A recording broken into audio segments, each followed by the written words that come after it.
Hello, everybody, and welcome to Disco Discusses Dungeons and Dragons. How is everybody doing? What did you think of that? How do we feel about that amazing intro I just did? Quad D, quad D, right? Sort of quad D. Yeah, 4D. I didn't 4D. mean to.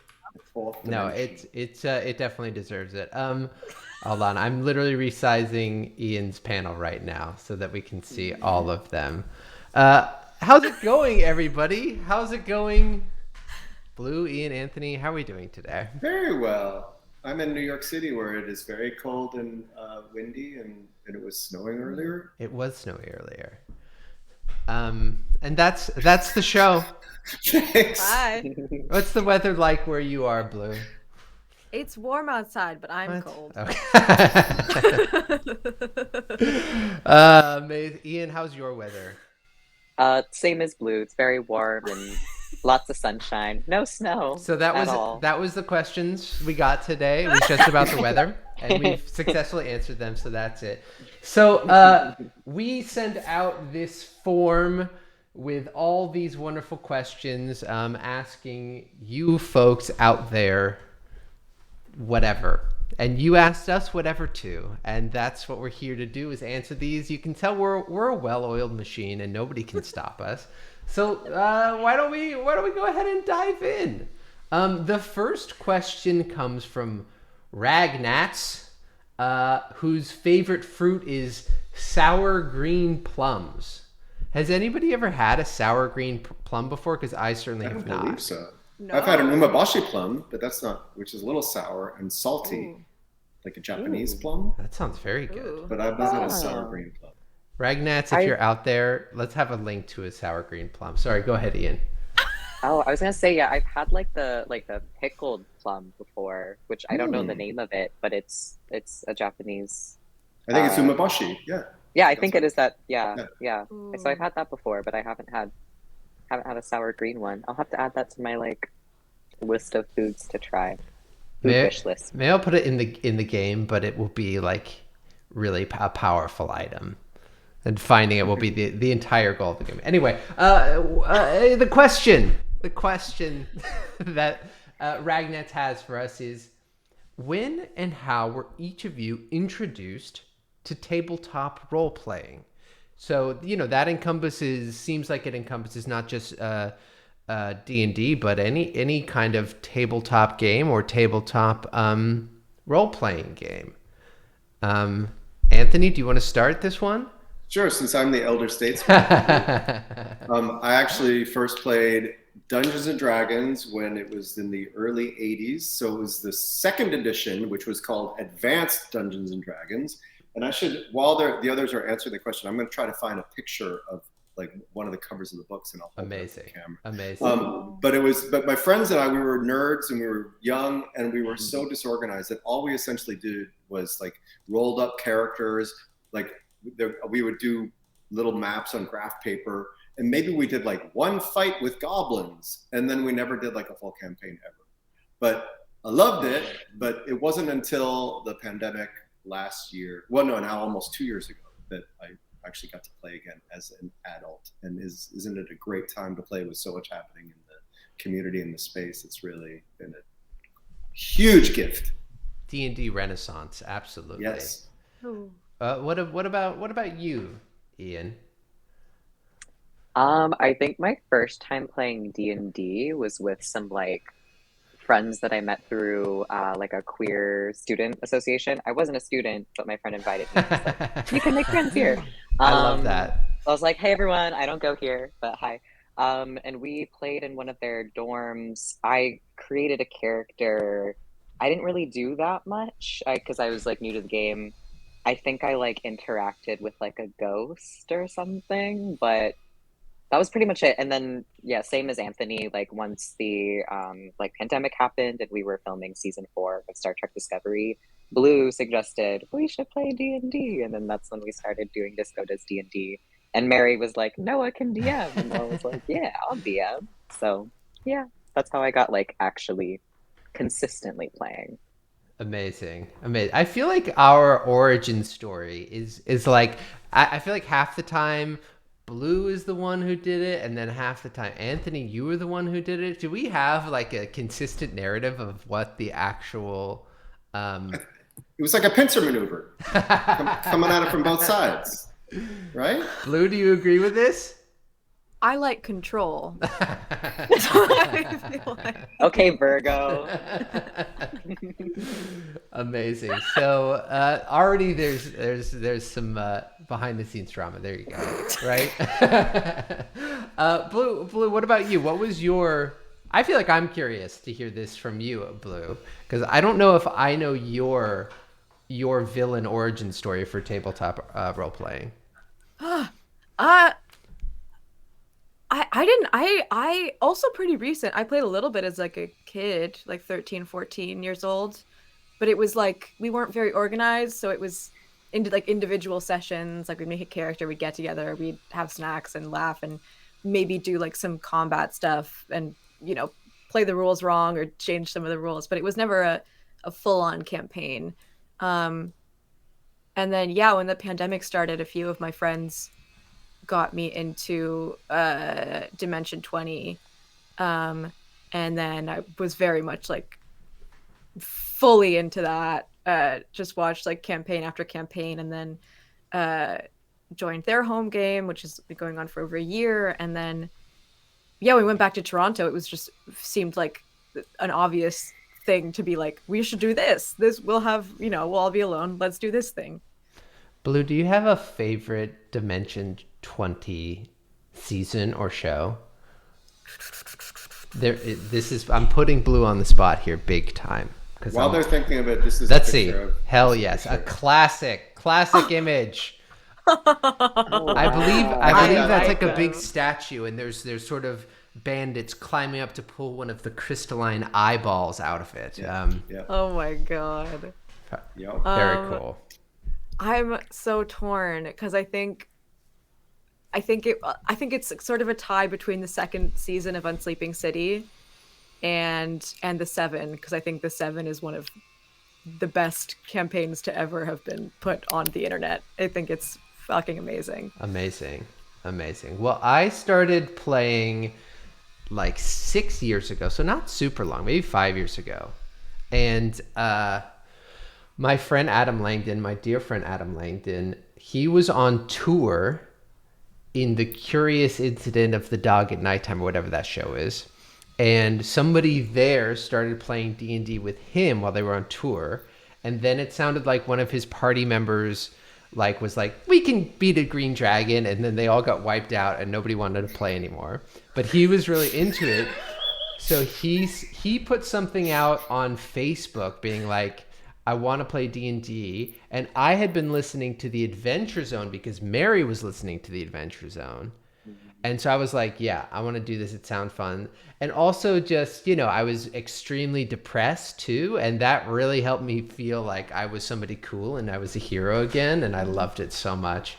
And we played religiously for like 2 years. And you were a monk in that campaign, right? Yes, we did Mines of Phandelver, and then we did like Curse of Strahd on absolute hardcore mode. It was really, really fun, and had no idea what we're doing. It took me like 2 years to figure out what a proficiency bonus was. We had no idea what we were doing. But now we're masterful at all the things. Now we know every single rule perfectly, and we follow every rule. This is completely raw. Okay. Next question is from Pompous Clown.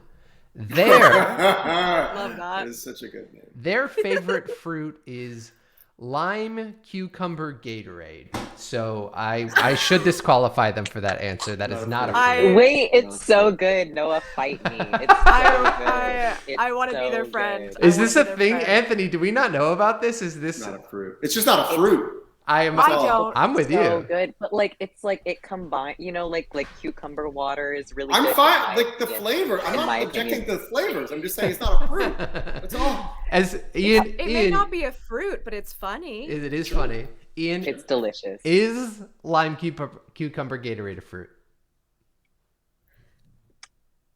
Well, technically, actually cucumbers are melons because they have seeds. There we go. And limes are a citrus, which could be categorized as a fruit. So yes. All right, that is the final answer. Lime cucumber Gatorade is a fruit. And Pompous Clown's question is, this is a question for everyone. What type of student were you in IRL? What type of student were you IRL? Ian, why don't you hop in I on love this this one? question. Since Okay, you are absolutely primed. I love telling people about my origin story. So I was a chorus kid, a theater kid, a art student. Up until high school, I was like very, very studious, like straight A's, like principal honor roll type of student. I was kind of a teacher's pet a little bit. And then high school hit and I was kind of going through it and my grades struggled a little bit. But yeah, that's the type of student I was. I was like very much in the performing arts, like creative side of things, not at all sports. I hated PE. It was my least favorite subject. I still, to this day, checks out. I can't do sports. Fantastic. Blue, what about you? What type of student were you? I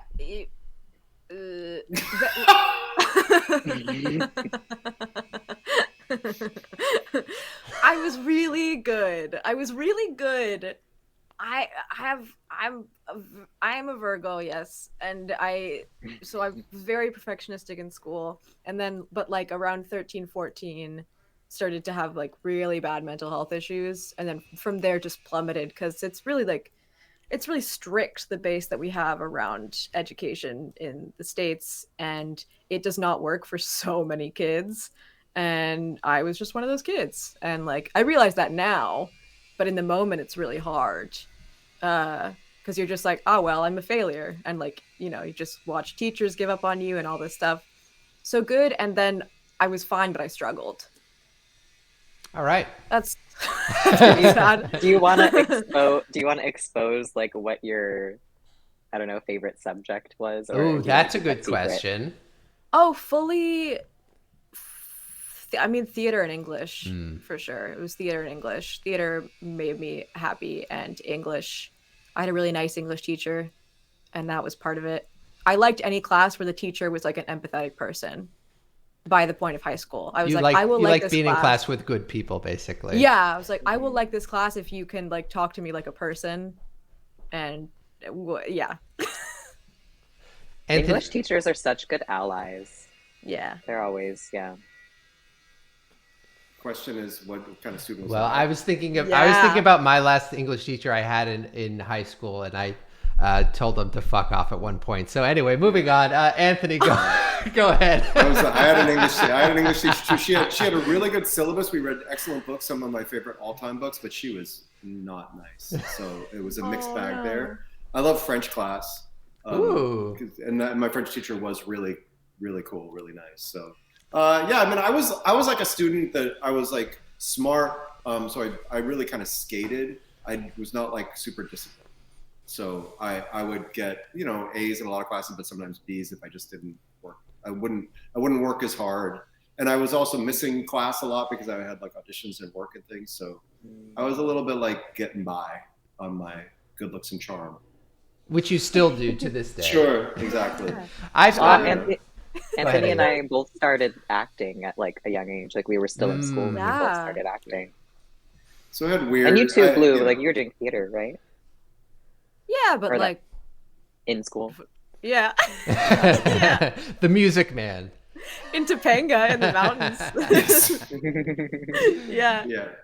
What kind of student were you, Noah? I was similar to you actually, which was just like I was good enough to like get A's and B's, but not good enough to get straight A's, and I was canny enough to cheat my way into B's. Like I remember I got a 80.1 in Spanish class, and I like cheated that extra 2% to get me from a C to a B, and I still don't feel bad about it at all. And basically nothing has changed at all since then. And that English teacher, absolutely deserved it. And yeah, I was doing theater and stuff. And hopefully I got A's in that. Although they gave you grades at Juilliard, and I feel like I was getting B's, which kind of really tracks. I'm sorry, where did you go? I'm sorry, where was that? It's called Juilliard. Oh yeah. Yeah. Yeah, it's truly my greatest shame. All right, next question is from. Okay, this is always my challenge. One of the things I struggle with from school is reading. So, Aki Shaif, AKI. Oh, Akashif.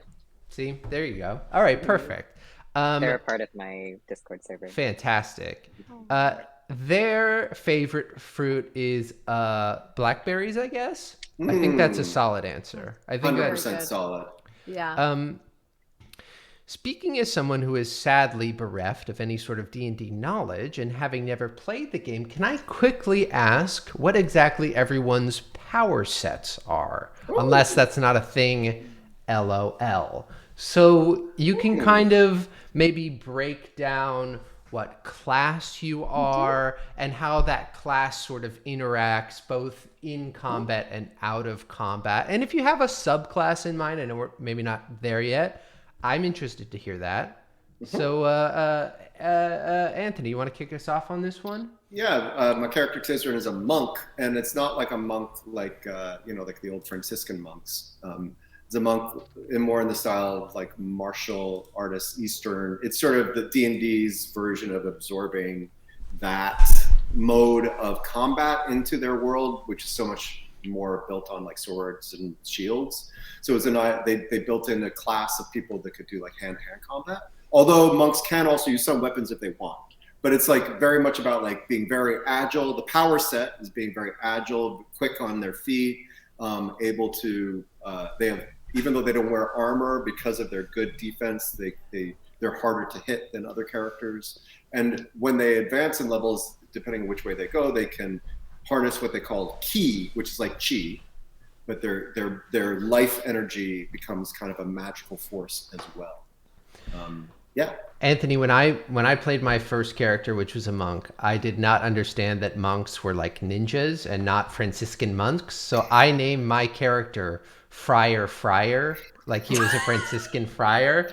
And my friend was like, "This is wrong. I don't know a lot about the game, but this is 100% wrong." I was like, "No, he's got a bald head. He's wearing like the thing," and then the was like, sash. Exactly. And then it was like, "No, you're a ninja. You're doing this wrong."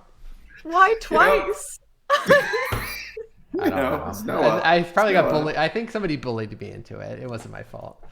And I am gonna. Tizrin is gonna be a pretty straight ahead martial arts based monk, which is like so like not necessarily getting into other superpowers. I'm really excited actually to see that like Way of the Fist monk, because you can do some really cool stuff with knocking people prone and helping people out or helping your next attack. I'm personally very excited to see it in action. Blue, what about Rufus? Rufus is a wizard. So he works mainly with the arcane, and there's like sorcerers, but like with wizards it's mainly learned. Like it's learned from reading, it's learned from learning about the spells and like applying it rather than just a natural gift of magic. Wizards are pretty powerful in this game, and to kind of offset that, they're a little bit weaker. They're a little like their constitution's a little worse. They don't have maybe as much health. They're just a little bit weaker. They're a little squishy. They're a little squishy. And I love playing wizards. I've played a lot of wizards. Do you have a particular spell that you're excited to use? Maybe one you haven't dabbled in before? I did try to add a few that because I usually I overthink it, and I'm like, I'll never use it. I'm just going to do the very like black and white basics, and I'll work with that. And for this, since it's a shorter campaign as well, I was like, I'm going to take some weird ones that I've never used, never thought to use. and I will see if they come up. And Awesome. Ian, what about Tu Yen? So Tu Yen is a rogue, which is like a class where you primarily your strengths are stealth and dexterity, like your ability to kind of sneak around, pick locks, disguise yourself, like sort of uh, like a spy or an assassin, I guess, is just like what typically rogues are. Tu Yen's strengths in particular are his intimidation and his performance because he is a theater kid. Um, and so, yeah, so he loves to like sort of just ooze confidence and assert himself. And he's also pretty good at combat as well. His strength is pretty high. It's so different from my previous character, who was just this like gentle, sweet little elf who'd sing their little songs and, They're and very wasn't very different. strong at all. I think they actually had like a -1 strength. And then what you're thinking of the swashbuckler subclass, right? To just add to your pirate theming. I hope this isn't spoilers, Yes. but whatever. No, that's okay. That's okay. Yeah, so Tu Yen is going to be like a subclass of a swashbuckler. So basically, yeah, he does pirate things, Very Pirates of swinging around. Pythons. Yeah, like swinging around two swords. Yeah, there's some other fun stuff that I'll sort of reveal when the time is right. Amazing. Fun. Amazing. All right. Our next question is from Death Hymns channel, which I'm sure is I kind of need to subscribe to Death Hymns channel now. Yeah. And Like they, hymns that you sing? yes.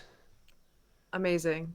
Their favorite fruit is grapes, which I totally agree with. Grapes absolutely rule. The question is, what is your favorite D&D memory? Something that's happened in a game or something that you were playing and it was really great. Yes, Blue. I have one.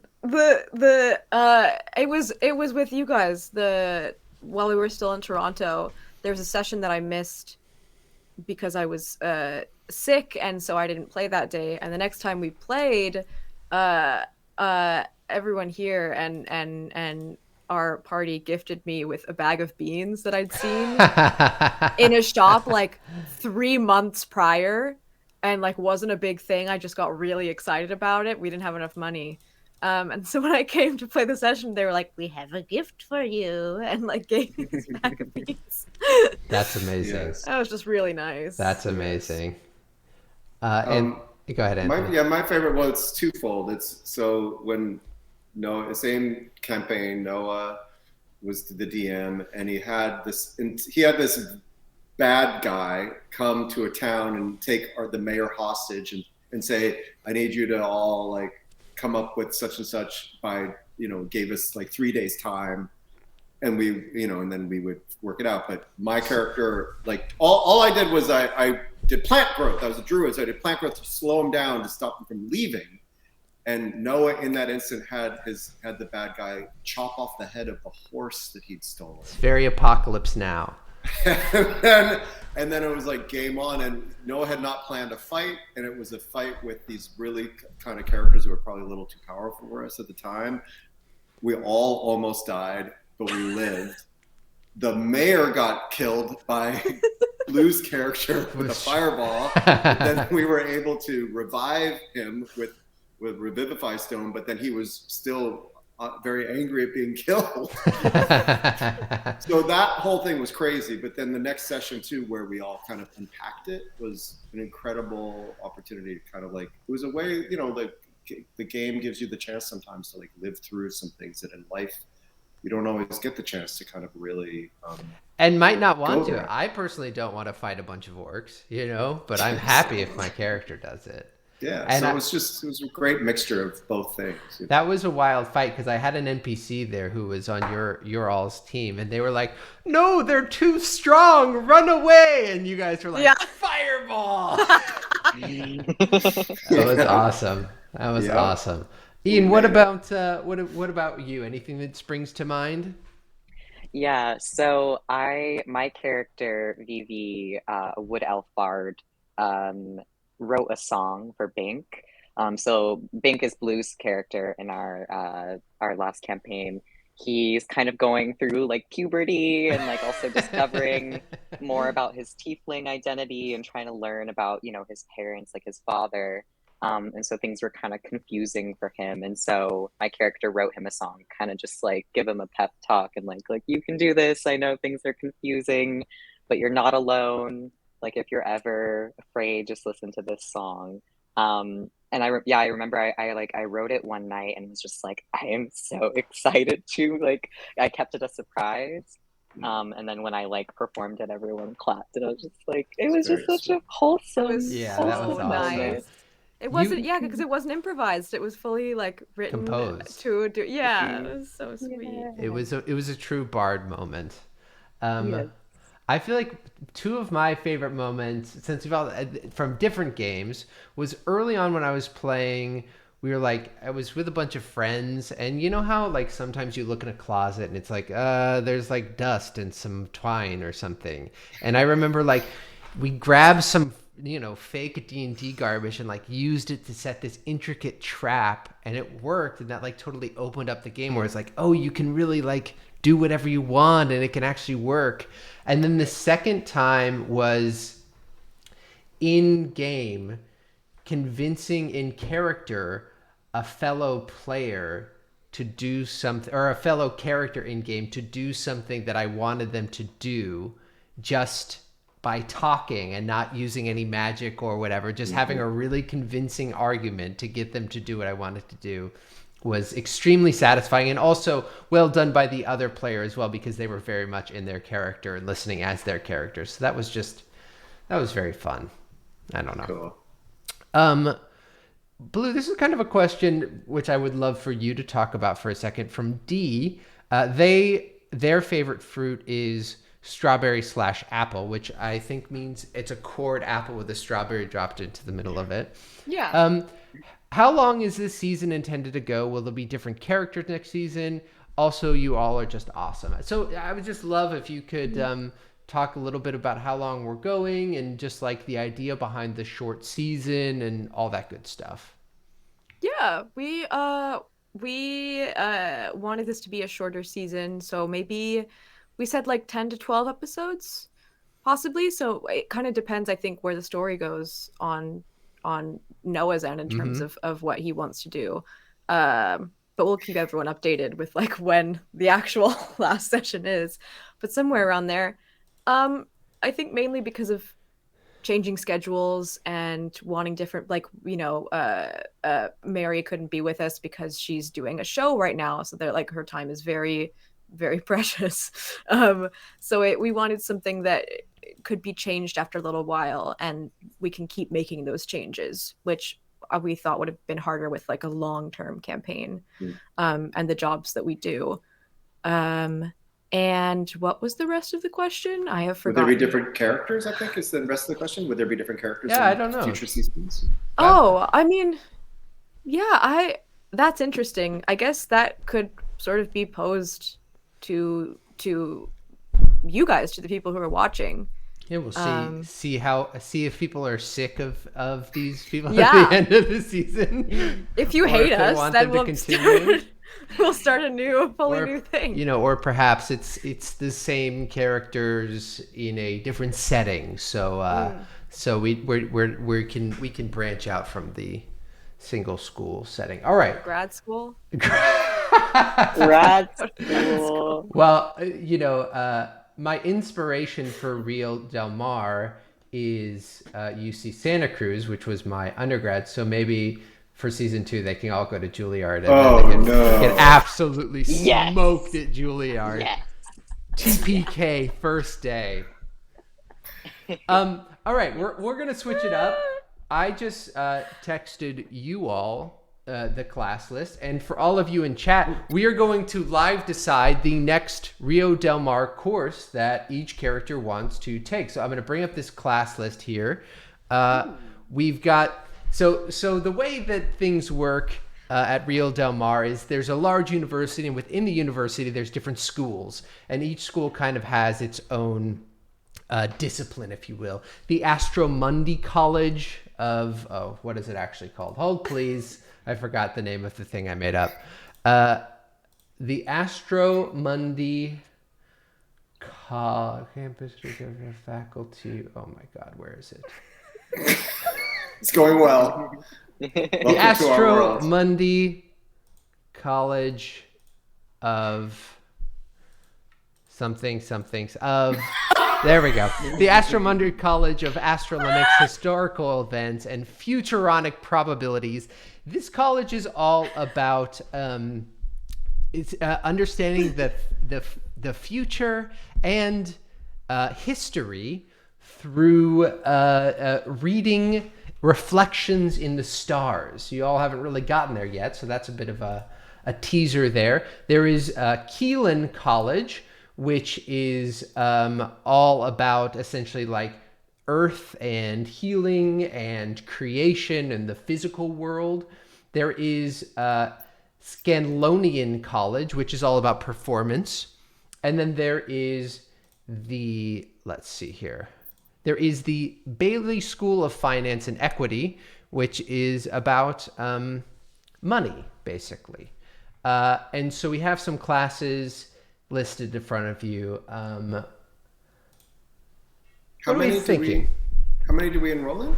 You'll just enroll in one. So basically the way that I'm going to work this, in the original text, as it were, in Strixhaven, it's more like everyone goes to one class and does it all together. But here I've decided to let you all kind of choose your own paths a little bit more, so you don't have to choose the same class. And essentially what I will do is once one of you chooses a class, I'll probably pull that one out and replace it maybe with either the next step forward in that level of education or with a brand new class.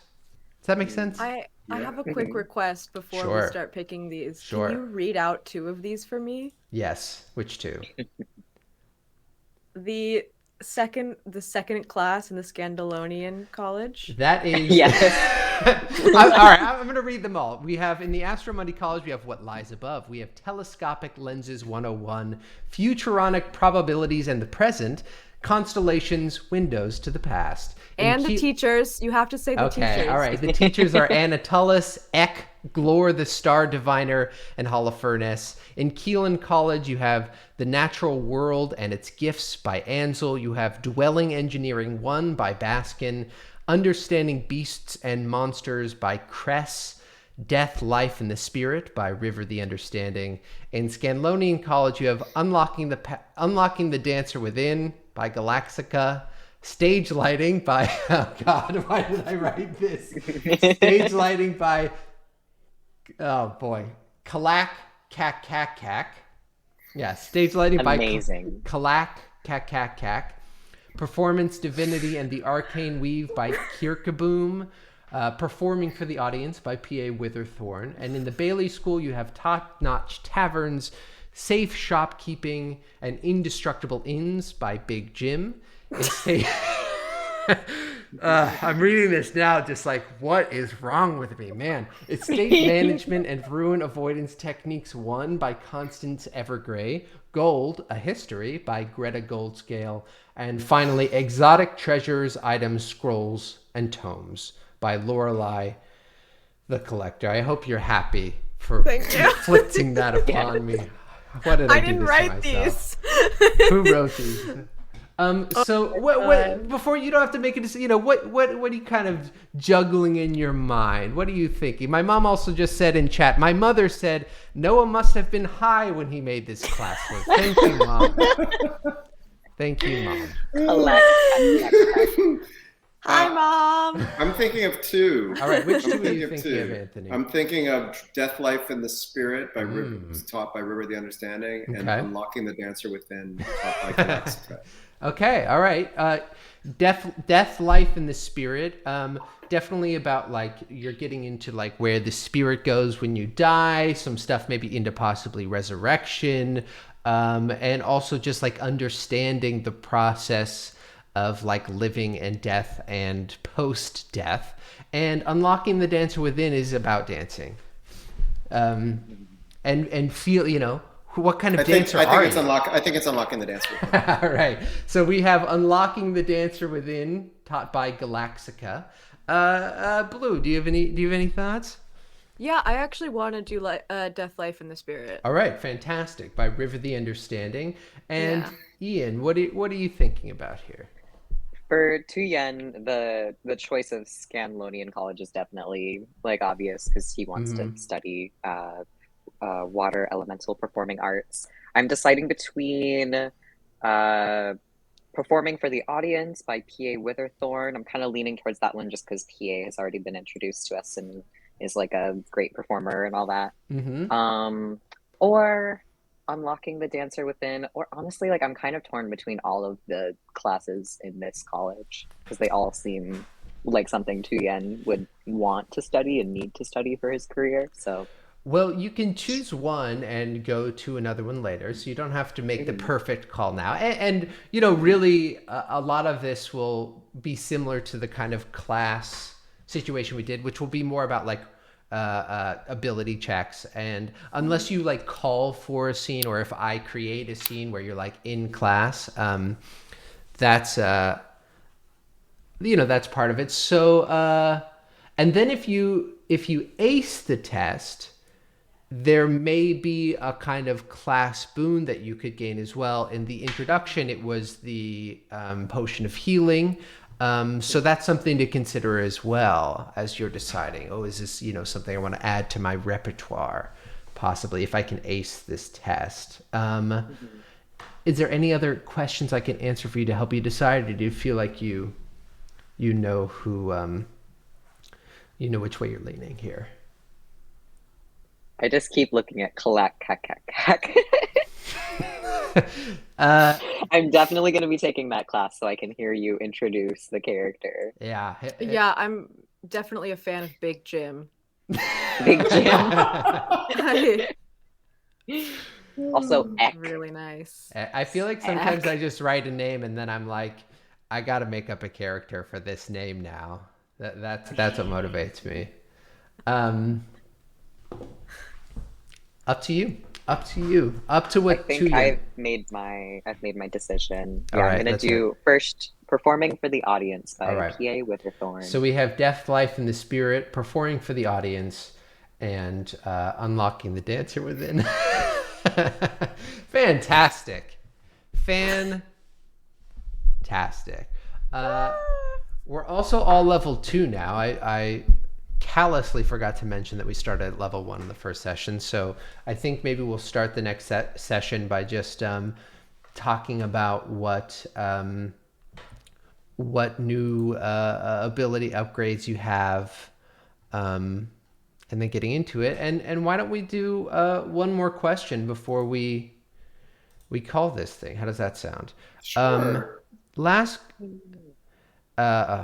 from ASAA. No. ASA. How would you say that? ASA. Thank you. I knew everyone would know how to pronounce it except for me. Asa's favorite fruit is honeydew melon. Honeydew melon, I feel like it's high risk, high reward. When it's good, it's really good. When it's bad, trash. Yeah. Garbage. Agreed. When it's like desiccated at like a buffet, it's been sitting out. Yeah. It crunches. Like that. It's always like no flavor, like it's not ripe at all. But when it's it's ripe and it's like juicy and full of flavor, like The question is, what does each character miss most from their home or where they came from? What do they miss most? You know, you can decide to reveal as much or as little as you wish. I think that Tizrin misses the opportunity to practice calisthenics and maneuvers with a group of people. She's trying to get other people to join him in that. Amazing. You can join me at sunrise. Yes. What about Tu Yen? What do you think Tu Yen misses most? I think Tu Yen misses his adoptive father figure, Captain Crowley, the most. He's definitely feeling a bit homesick for the ship that he's from, that he lives on. But he's writing letters to Captain Crowley regularly and getting letters back, so they're still in touch. And Blue, what do you think about Rufus? I'm having a lot of difficulty thinking of something that Rufus misses from home, so I think that is actually his answer. His own room, perhaps. I don't even think that. I think A favorite, I think a favorite show horse, perhaps. Darcy. Darcy. And to take us out, what about predictions for next episode? Predictions. What do you think might happen? What do you think won't happen? What do you think? I don't know. Any sort of predict. I'm springing this on all you guys because I'm evil. Oh, go ahead, Blue. One of us is gonna get trapped somewhere. We're gonna separate, and one of us is gonna get trapped somewhere. Okay. I predict that Rufus will continue to call Tizrin Bird. And Tuyen? Ian? Tu Yen is gonna definitely flirt with as many people as he possibly can. Thirsty. Amazing. Bring it as- Incredibly thirsty. Oh my That god. water boy is thirsty. Well, my But friends, like equal opportunity thirst too. very like, much. like- Yeah. Like, Anyone. Yeah. No one is safe. Not a single one is safe. oh boy. Well, friends, thank you so much for joining us for our quick Disco Discusses Dungeons and Dragons Q&A session. We will see you all this Sunday at 4 Eastern. Figure it out from there because I'm not 1 reliable. Pacific. 1 p.m. 4 Pacific. Eastern. There's been Yeah. many times when I've sent the group text many wrong conversions of times, be it military time, be it time zones, so I don't rely on myself. We'll see you all there. Thank you so much for joining us, and we'll see you back at our table on Sunday. Bye, everybody. Bye.